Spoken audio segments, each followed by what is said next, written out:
Hi, my name's Zoe Davis. I'm an executive sales leader for Avon, and I'm here today to share with you some of my top tips for getting sales through your My Avon store. I started using the store when it first came out. I was getting a few orders through, and then I saw some representatives and sales doing really, really well with the store. So about this time last year, I decided that I was going to promote it more and boost my sales. Up till then, I've been with over 13 years and I've got to bronze PC a few times, never really done much more than that. And then last year, by promoting the online store, I got to gold PC. I sold over £30,000 worth of products, um, increased my sales by about £23,000. I won't lie, I did use a bit of paid advertising to do that. I invested some money back in, I actually invested the commission back in. But now I tend to do a lot of it now through social media. I don't do a lot of paid promoting now, and I still get a lot of new customers. It's not just my existing customers that are buying from me. I generate new customers every day. So first of all, you've got your My Avon store. When you start as a representative, you log in and you can choose whoever starts you with Avon. Will help you set your store up. So you choose your name. One thing I wish I'd done now was I wish I'd used my own name as my store name, but I didn't. But I think it's a lot more personal. It's a lot easier for people to remember. The other way to shorten your store name is quite long with avon.uk.com/store/, is to use either Bitly, which is a link shortener, and you can have a little link with that, or buy a domain name, which is what I've done. 123reg. There's quite a few people that you can buy them from, and it's personal to you. They cost them from 99p upwards, so they're not really expensive. And then you link them to your store address, and it's just an easier way for people to get to your store. In the My Avon Store dashboard, there's a lot of tools that you can use in there. You can personalise your store by tagging products that you like. So, say some of the popular ones like Skin So Soft Dry Oil Spray. You could put a little note above it about why you like it and what you think so good about it. It just makes it more personal. So when people come in and they want to order from you, and then they see there's a nice little bit and you've recommended it, it just adds a little bit of difference to your store. You just stand out that little bit more. Make sure you've got a nice profile picture. Don't use your cat or dog or any random picture. Use yourself, and people would see you. They will buy from you. Try and get, when you've got customers who've ordered through your store, ask them if they'll go back on and give you a star rating. Once they've given you a star rating, this means that on the Find a Representative Avon search result, you're going to be one of the top people on there. It just seems to make that little bit of difference, it just bumps you up. So if people are searching for representatives in your area, it will be you that shows near the top. So definitely get a star rating. And the other thing I think that, I know when I look through the Find a Rep search results to see who's local to me, is a delivery date for the orders. Because if I was a customer searching and people hadn't gone in and actually put when it was going to be delivered, it just says contact me for delivery. Now I would choose the person who's got a delivery date. I would definitely do that. So that's worth going in every campaign or whenever you put an order in and putting your next delivery date on. And make sure you've got a nice description of yourself and who you are, and make it nice and friendly. And you could be the one then that people will go to, they'll gravitate towards you. In there, you've also got the Avon Social Media Centre. This, I think, is so underused. It's a fantastic resource. And there's professional images and professional videos that you can share onto any of your social media platforms. I've got set up, I've got Facebook, Instagram, Pinterest. You can share to Tumblr and Google Plus from there as well. The main ones I use are Facebook, Instagram, and Pinterest, though. You can also copy the link from the online store, and you can put that on your Facebook page or email it out or any of your social media platforms. And there's also the option when customers are registered on there with you, you can go in every campaign and email them your brochure link, which definitely do. You need to keep in touch with those customers. They need to have the current brochure. The good thing about the Avon Social Media Centre as well is anything that you share from there links directly back to your store. So when people click on it, they will come back to your store.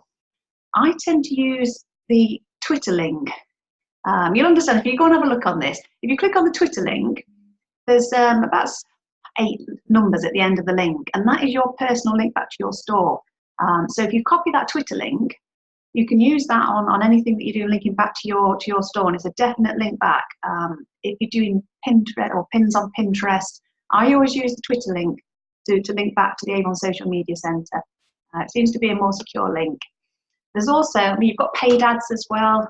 You've got Google AdWords. It can work out quite expensive. It depends how techie you are and whether you know what I mean, you want to get into that side of it. Facebook, you can do boosted posts, £1 a day. I think it's a little bit cheap, a bit more within everyone's budget. Facebook is the main one that most people seem to be on. It's so easy to share from the Avon Social Media Centre to there. You can just one click on the Facebook icon and it will share straight to your profile. Make sure you post your brochure link every campaign so your friends and family all know that you're doing Avon. There's other things that you can do on Facebook as well. You can set up a Facebook group. These seem to be going really well at the minute. They seem to be favoured over the pages a little bit. And you can invite all your friends, family and customers into your Facebook group. You can chat to them. You can post in their products, Avon Social Media Centre, videos and pictures, quotes, quizzes. You can host online parties. There's a lot that you can do in groups. And it's also, everyone's on social media, but you've got to remember it's about being social. So you've got to be social on social media. And that means interacting with your group followers and everyone who's in there.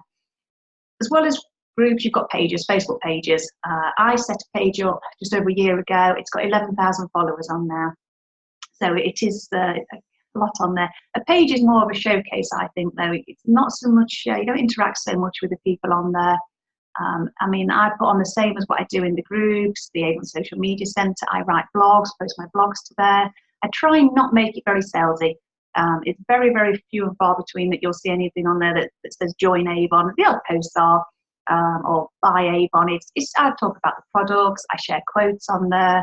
I do boost the posts as well, so I boost them to get more followers onto my page. I can share the page to my profile, which looks quite professional then when you share it on, and people will like your page as well. So you've got a lot you can go at with Facebook, a lot of ways to drive traffic back to your Avon store and get customers. I started using Instagram only really about a month ago properly, and I found it quite fascinating. It's actually just this week.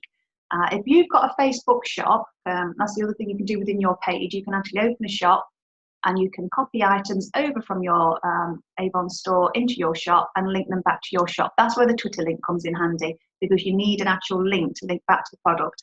So I use the Twitter link always to link back to the product. And if you've got your shop and you get all your products in it, then on Instagram, you've now got the ability, when you put a post on, you can tag a product into that post. And this is a really new feature. It's only come out this week. So you tag your product into that post, and it will say, it's got like a little shopping icon in the top corner. So when people see their newsfeed, if they click on that, it will show the product that you've tagged, and they click on the link and it will take them back to your Facebook shop, which has obviously got a link back to your store. There's another way of driving people back to your store. Instagram's all about hashtags and nice photos. Try not to be too salesy on Instagram. People want to follow you because they want to follow you for your photos and the information that you're putting on there. When I've got new blogs, I'll put a photo relating to the blog and then a bit of information about the blog. Using hashtags, people will follow you. I follow a lot of beauty bloggers, makeup artists. I like a lot of posts. People see me liking a lot of posts and following people, so they follow me back because they want to know what I'm doing and who I am. And I'm the same. I want to follow them and see who it's all about building relationships on social media. There are apps to see, because you do get people who will follow you and then unfollow you. It's a bit of a cat and mouse game to build up numbers. And there's apps, if you want to go down that route, there are apps that you can get. You can see who's unfollowed you and you can follow them back if you want to. Stories are fantastic on Instagram and they get a lot of engagement. You can use hashtags in stories as well now, which people don't seem to realise this. If you use the hashtag, it will show up in the hashtag search results. You can tag yourself in on it, at whatever your profile name is. Stories really get a lot of engagement. I'm getting about 100 followers a week at the minute from Instagram. I'm on it probably 4 or 5 times a day, 10 minutes each time. I've got about 1,600 followers at the minute. But Instagram, there's not a lot of Avon people on there. It's a great showcase for products because Avon's very, very visual. So you've got the products on there. And as long as you're interacting and liking posts and following people and interacting with people, you're going to get engagement from Instagram and you'll get sales as well. The other main one that I'm on is Pinterest. Now, Pinterest is more of a search engine.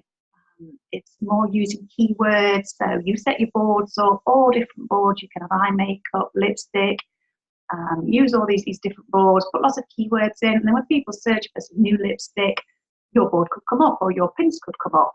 I create my own pins linking back to my blogs. I repin a lot of people's content. On Instagram, you need to be posting probably about once a day, twice a day maximum.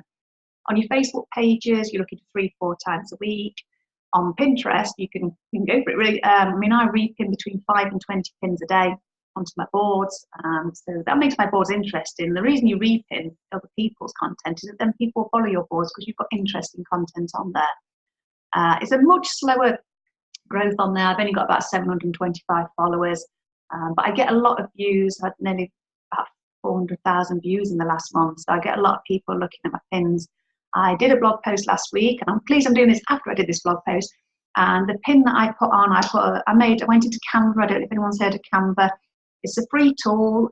You can make lovely graphics in there to share onto all your social media. It's really simple to use, and you can actually choose the. So if I want to do a pin, pins are long, quite long, whereas with your Instagram, they're squarer. And it will actually, the dimensions are already on there, so I just choose Pinterest post and it will give me that, and I can put the photo into it. I did that, and I put Avon blog, 8 tips to using, I think it was using eyeshadow. I put it onto my makeup tutorials board, linked it back to my new blog post, and it got 350 repins in the first day. So 350 people pinned it onto their boards. It got shared that many times. It's been shared, it's been viewed over 8,000 times now. So if you're using the right, you can use hashtags as well on Pinterest. Only 2 to 3 though. Whereas with Instagram, with your hashtags, I tend to put a few in the actual post itself, and then I'll put the rest in the comments. I'll put about 15 in the comments. Because I don't want to look too spammy. So if you put it in the comment, then people don't see it as they're scrolling through. There's also ways, if you want to look for hashtags on Instagram, it's a great little search feature. If you click the search icon on the bottom, and then it will bring up and it'll say top, people, tags, and location. If you click on tags and then start typing in some keywords like Avon, it will bring all the related hashtags up. It's a really, really easy way to find, and you can see how many people are using those hashtags as well. So it's great to have a hashtag that's used a lot like Avon, but if you use Avon and that is it, a lot of other people are using it, so your Instagram post will go on, but it will really go down the newsfeed quickly because a lot of other people are using that. You can follow hashtags as well. I follow quite a lot of related hashtags, beauty bloggers. It's just to make my newsfeed interesting, and then I can like posts that I like, and people will see me like, and it's all about creating that engagement. The other tool that I use is my blog. I've got my own website, Makeup in Business. I started blogging over a year ago. I get about 2,000 visitors a week to my website from the blogs. They get picked up in search engines now and keywords. So these people come through to my website where they can either join Avon, apply to join Avon, or they can shop Avon, they can go through to the online store. So it's just getting people through. And my blogs, that doesn't cost me anything at all, just my time. I try and do about 1 blog post a week, but blogging is great. And if you get yourself picked up on the search engines, you've got a steady stream of traffic coming through. My website is Makeup in Business, my Instagram is Makeup in Business, and my Pinterest is Makeup in Business. My Facebook page is Cosmetic Reps UK. So if you want to have a look at any of those to get yourself some ideas on what you can do, you're more than welcome. Or if you want to message me or ask any questions, that's fine. It's great. Blogs, you can blog about products, incentives, how-to guides, your day as an Avon rep. Blogging is great fun, and it does bring traffic in. Right, I think that's about it. The only other thing is newsletters. Yeah, of course, newsletters. I've got a newsletter. I use MailChimp, and you can make a sign-up box, a sign-up form, sorry. And you can copy the code from that over to your Facebook page and get people to join your newsletter then. So you can email out to your customers, and then you will also get people joining the newsletter, and they'll be getting your online store links. That's quite a good way. It's MailChimp that I use for that. MailChimp's quite simple to use as well, and it's free for up to, I think it's up to about 2,000 people you can use with MailChimp. Okay, right, I hope that helps anyway and gives you some ideas on how to use your online store. Bye then.